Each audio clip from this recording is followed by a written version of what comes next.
Hello and welcome to Forward Boldly. I'm your host, Christine Niles. Catholic health and beauty. That's going to be the topic of today's show.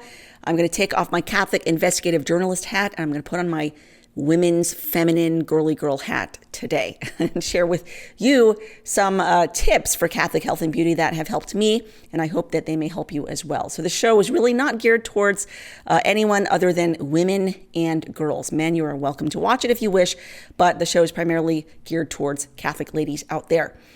So like I said, I want to share some tips with you. And also, we have to find the right balance as women, right? We have to find the right balance as women who want to present ourselves well, but don't want to fall into the trap of vanity and superficial excess. But at the same time, we don't want to fall into this extreme either, the goblin mode, where we're just sloppy and we don't care at all how we look and we pay no attention whatsoever. We want to find that right balance with regard to Catholic health and beauty, all that and more. But as a reminder, you can join us on our Winter 2024 retreat at sea that's taking place February in the Western Caribbean. Absolutely beautiful meditative time out on the ocean. Daily Mass, daily Rosary, confession, and of course some wonderful talks by Michael Voris, all with like-minded Catholics. You get to meet some wonderful people while you're on these retreats.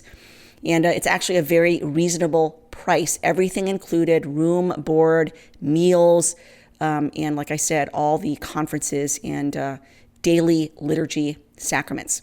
So if you're interested in joining us, please just go to churchmilitant.com/retreat at sea, winter 2024. That is churchmilitant.com/retreat at sea, winter 2024. Proverbs 31:30 says, "Charm is deceitful and beauty is vain, but a woman who fears the Lord is to be praised." I'm going to read it again. Charm is deceitful and beauty is vain, but a woman who fears the Lord is to be praised. This is the number one beauty tip that I'm going to give you. I'll give you some others as well later in the show, but this is the fundamental beauty tip that we as Catholic women must always remember. Charm is deceitful. Beauty is vain. A woman who fears the Lord is to be praised. A woman who fears the Lord, meaning you're virtuous. You live a life according to the will of God, pleasing in His sight. You're kind. You're selfless. You're gentle. You're not going around acting like a Pharisee, judging everyone and looking down and condescending and looking down your nose at others. You're humble. You're good. You're pure. These are treasures. These are rare gems, difficult to find in this world today that is so degraded and so debased. All you have to do is look at our culture. Look at college campuses everywhere, hookup culture taking place not just among men, but women too. Women seem to be doing it just as much as men are these days. It never used to be that way. But society, culture is so degraded that women have lost all concept of their dignity as created in the image of God. Women everywhere degrading themselves, treating themselves as sexual objects to be used by multiple men. And a lot of them not even seeing anything wrong with that. There's absolutely no positives whatsoever, no benefits to that sort of lifestyle. And if you don't regret it right away, you will certainly regret it in later years. It's extremely damaging to an individual, in some cases physically damaging, but at a minimum, psychologically, emotionally damaging, and above all, spiritually damaging. Women need to recapture an understanding of their dignity, because that is fundamental to beauty. Beauty is as beauty does. Another phrase that we know very well, beauty is more than skin deep, meaning you need to be a beautiful person on the inside. And I'm not being trite when I say that. You really need to work on your interior beauty above and beyond and much, much more fundamentally than you work on your exterior beauty, because your interior beauty will determine how beautiful you truly are in the eyes of others. I'm going to share with you a true story. One time, when I was a student at Notre Dame Law School, I lived in this apartment complex. And one early morning, I think I was taking my dog for a walk. I can't remember what it was, but it was an early, cold morning, Indiana morning. And I went to my neighbor's house and I knocked on her door, and I felt very sheepish about it because it was so early in the morning. Fortunately, she was up, and I asked if I could use her phone because I'd locked myself out and I needed to call my landlord. And of course, so I called my landlord. She was not very happy about being awakened at 6 a.m. to drive all the way out to open my door. It took a while, about 30 minutes for her to get out there because she had to get ready. So in the meantime, my neighbor, I believe her name was Carol, this was a long time ago, she let me sit in her apartment while I was waiting because it was nice and warm inside. It was cold outside. And so we had a very lovely conversation. She was a Catholic, and I don't think I was a Catholic at the time. Yeah, I had not yet converted to the Catholic faith at the time. She was a Catholic. She'd had 9 or 10 children. She was older. And we just chatted about this or that for about 30 minutes. But she was so sweet and so kind, and the joy just radiated from her, and the selflessness and all of that by the end of that 30 minutes, now this is a woman who's not attractive, okay? She's just not an attractive woman. She's heavy set, lots of wrinkles, moles on her face, bags under her eyes, curly hair, just objectively not an attractive woman. But in the course of that 30 minutes, she seemed to transform right before my very eyes into someone who, by the end of that conversation, I deemed almost pretty. Nothing changed physically, objectively about her. She looked exactly the same as she did at the beginning of the conversation. But in my eyes, my perception of her changed. How could it change from first seeing someone who looked very unattractive to then, by the end of that conversation, finding her almost pretty? And it had everything to do with her personality. Everything. I mean, you've heard of this, right? This analogy that we have, her personality makes her beautiful. And people sort of say that as sort of this throwaway, trite line to make people feel good about themselves, but don't really believe it. Well, I'm telling you, it is true. It is true. The perception of someone is transformed, by their virtue, by their kindness, by their personality. So someone who may objectively be ugly can actually be perceived as somewhat pretty simply because of their behavior and their virtue. And I know that's to be the case because that happened with me. That's why I don't want girls out there who are really insecure about their looks, who may not be feeling great about how they look, to totally despair, especially if they're looking to marry one day. I don't want you to despair. I don't want you to look and envy all these women and girls out there who are pretty on the outside, but may not have virtue, may not be the most moral people. Don't envy those individuals. They should be envying you because your good living, your virtuous living, your kindness, your selflessness, self-control, all of that is going to bless you, and it's going to draw down graces upon you in ways that they will never know because they haven't chosen that. And they will have regret. If not now, then later on in life, they will have massive regrets because they didn't live a life worthy of who they are, created in the image of God. So I want to encourage young women out there, girls out there, women of any age at all, live a virtuous life in accordance with the will of God, because He will bless you and shower you down with graces, grace upon grace. Some of them will be obvious to you now, but some of them you may not even know until you get to heaven, God willing. God will show you these things. He will also protect you from many dangers and pitfalls. But above all, He'll protect your soul. And that's the most important thing. Always, your immortal soul is more important than anything in the entire world. And the world right now has things exactly backwards. We treat our bodies, we treat our lives on this earth as more important than anything at all. The bodies that will eventually crumble into dust in the ground. We treat that as the most important thing. And we completely neglect the soul. And we can't do that. So fundamental, my first beauty tip is maintain interior beauty. Be a virtuous woman, a God-fearing woman, a woman who is kind, who is selfless. And I don't mean, when I say virtuous, I don't mean being a pious, pharisaical, judgmental, proud, uncharitable, condescending individual. That is not virtue. It is pride and its lack of charity. And it's harsh and unfair judgment of others. That is not pleasing in the eyes of God. And unfortunately, there are far too many Catholics who are like that. Far too many Catholics who are like that. And that is not what I'm talking about. That is not beauty. And that is not virtue. Kindness, selflessness, gentleness, self-control, humility, and purity. All of these things we need to foster if we truly desire beauty. I'd like to take a moment to thank our sponsor, Real Estate for Life. Are you looking to buy or sell a home? Maybe you want to move to a more family-friendly place. Real Estate for Life can help you with that. I myself have used them twice, once to sell a home, another time to buy a home. In both cases, they paired me with a professional who shared my values, plus he gave a cut of his commission to a pro-life charity of my choice. Real Estate for Life is a multinational company that connects pro-life home seekers with realtors and professionals who share their values. When you buy or sell a home with Real Estate for Life, the agent will give a share of his commission to the charity that you have chosen. So for instance, on a house worth $180,000, approximately $1,000 of that will go to the pro-life charity of your choice. And that's all without costing you a penny. It really is a win-win. So to connect with a pro-life realtor, please go to realestateforlife.org. That's realestateforlife.org.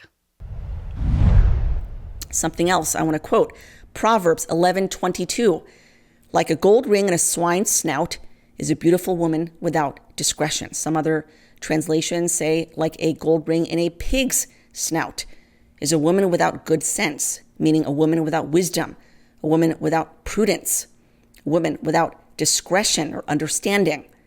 You could be as beautiful as you want to be. You could be drop dead gorgeous, but if you lack all of these things, at the end of the day, you're just a gold ring in a pig's snout, and nobody's going to want to be with you.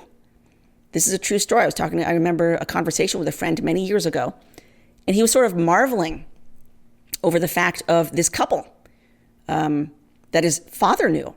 And the man had married, not the father, but his friend, had married a drop-dead gorgeous woman. Absolutely just a bombshell. Thin, beautiful, blonde, all of that. And yet their marriage fell apart. And the man actually ended up having an affair. It fell apart for a number of reasons, but the man actually had an affair with another woman who was much less attractive than his wife. In fact, she was kind of unattractive. And yet he had an affair with her. And meanwhile, he had this drop dead bombshell, wife. And so people were like, what? It doesn't make any sense. But it was because this beautiful wife of his was a horrible woman. Cruel, selfish, disloyal, disrespectful, all of these things. And he fell in love with this woman who was none of those things. She was kind, she was respectful, she was selfless, all of these things. And he fell in love with her and wanted to be with her. And I think he ended up marrying her instead. Nobody's saying that this was a moral act on his part or on anyone's part. What I'm saying is your interior beauty is ultimately what causes others to be attracted to you, not just in marriage, but also friendships, any kind of relationships. And so cultivate that interior beauty. Be that Proverbs 31:30 woman. That is the most fundamental rule of beauty.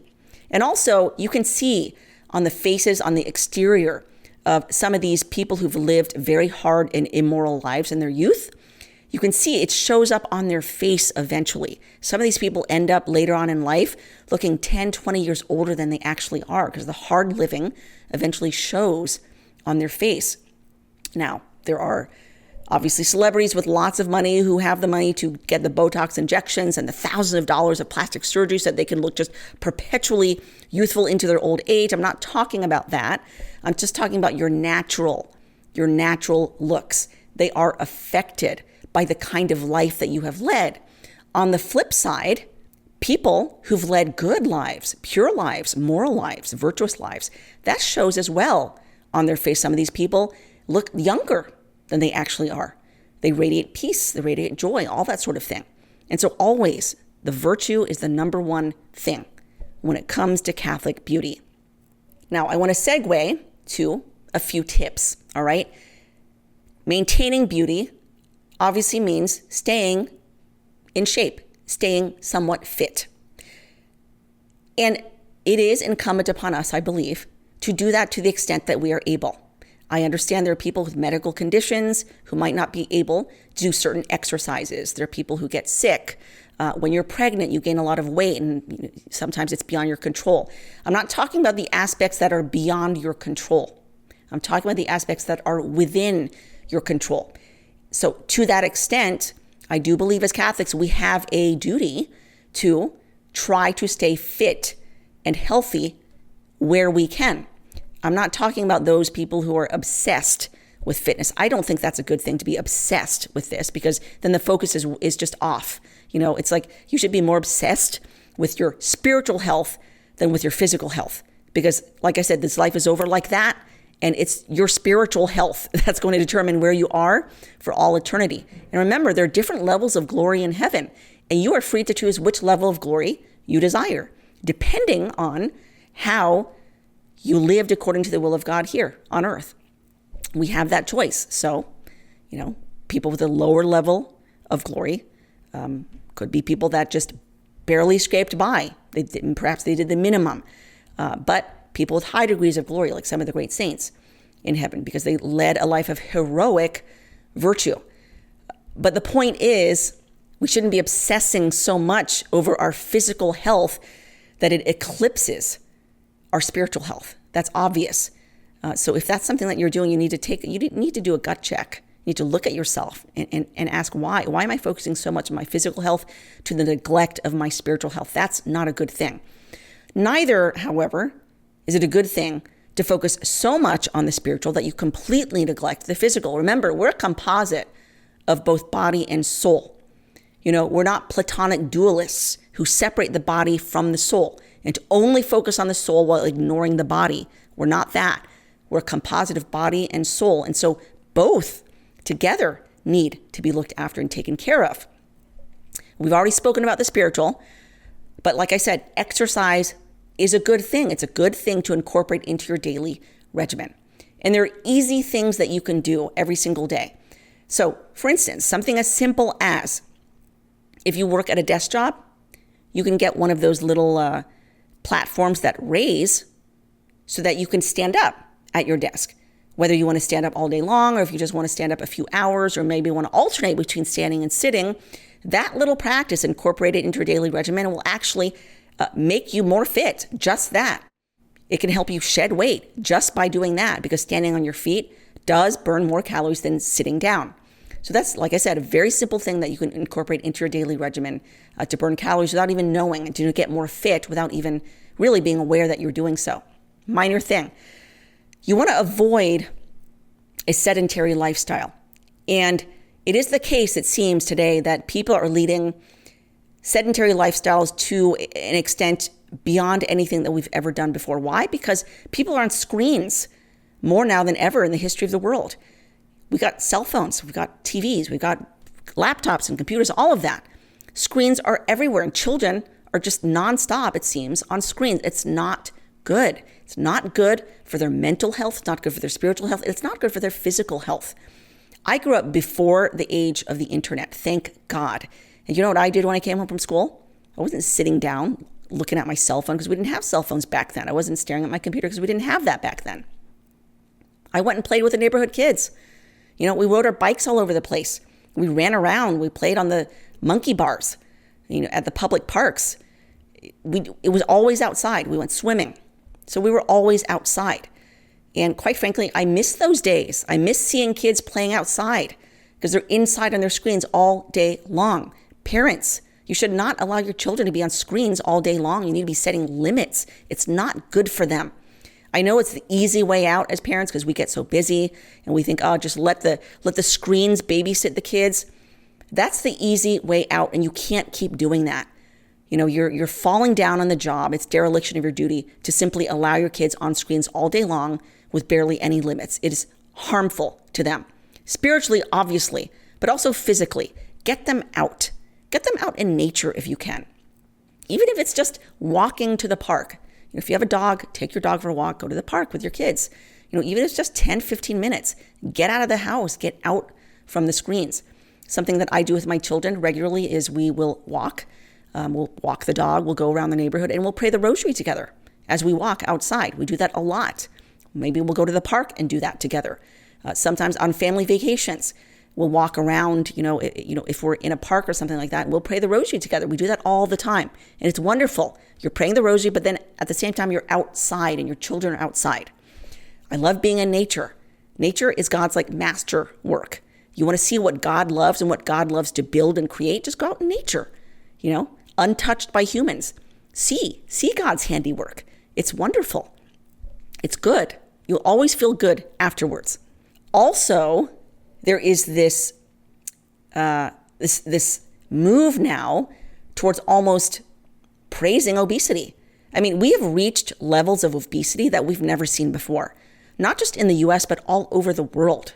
And again, that can be attributed in large part to the sedentary lifestyles that we're leading, because of people spending so much time sitting on their couches, looking at their phones, their computers, or whatever it is that they're doing. It's a sedentary lifestyle that's taken over, leading to obesity. And obesity, I don't think you need to, it's no surprise, it's a health risk. It's a serious health risk. Obesity is linked to inflammation. Why is that? Because fat cells encourage inflammation. The more fat cells you have, the more inflammation, and the more difficult it is for your body to fight off disease and infection. Did you know that almost 90% of COVID deaths involved obese people? Almost 90% of COVID deaths. So you could almost even say that these people didn't necessarily die from COVID. They died from obesity. COVID just came along and sort of, it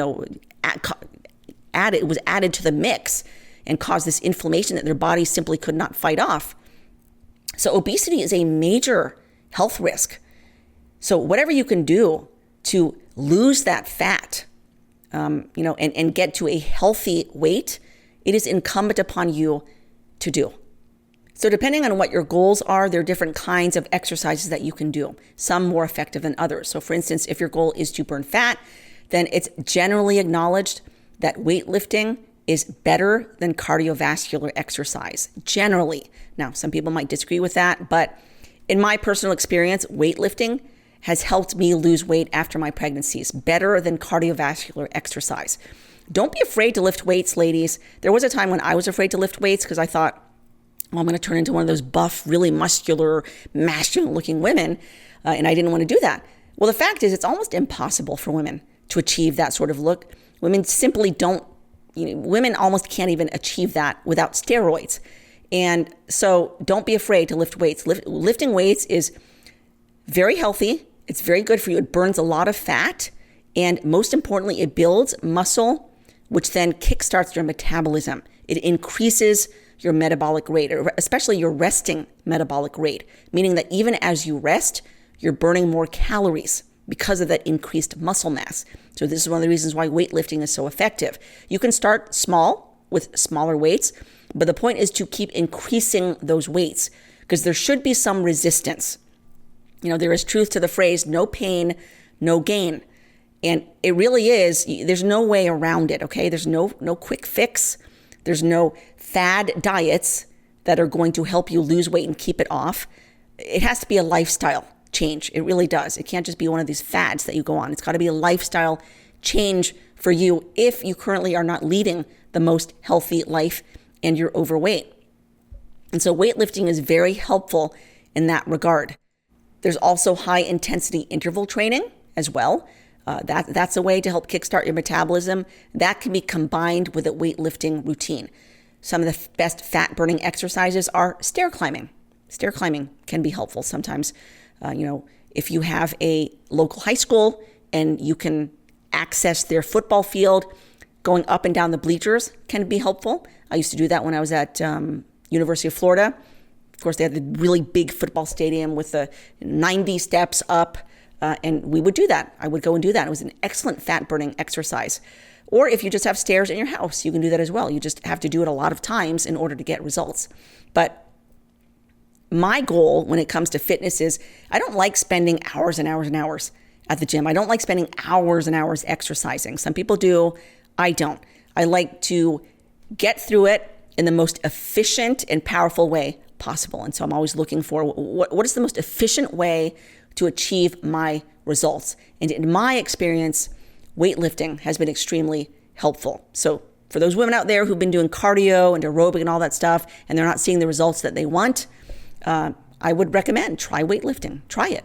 And just increase the weight. There has to be some resistance, like I said, and development of the muscles, which means there's going to be a little bit of soreness the next day. That's a good sign. That's a good thing. Now I want to move on to the topic of skincare, because skincare, I think, is important. And there have been practices that I have done that have been very helpful to me, that have saved me a lot of money, and I think have been more beneficial to me than spending thousands of dollars on these skin creams and various other things. So I just wanted to pass it on to you. The first thing you want to do is you want to stay well hydrated, right? You want to drink a lot of water, at least 8 cups a day, if not more. I actually love drinking ice water. So I drink a lot of water during the day. I love sparkling water as well. A good thing to do as well for your body is, in addition to the water, obviously you can add lemon or lime juice. Drinking lemon water or lime water on a daily basis is actually extremely beneficial to your body, in addition to the antioxidant properties like lots of vitamin C, which is good for many, many, many different things. Also, the lemon water, once it metabolizes, it creates an alkaline ash in your body that it can help regulate the pH levels in your body. So that's something you can do. You can add it to your regular water. You can add it to your sparkling water. But that's just a little health tip that is good for you, but it also leaves you feeling good. I hope you're enjoying the show. The rest of the show is behind the paywall, so please go to churchmilitant.com to watch the rest. For those who are not premium subscribers, you can sign up at churchmilitant.com/go premium. See you there.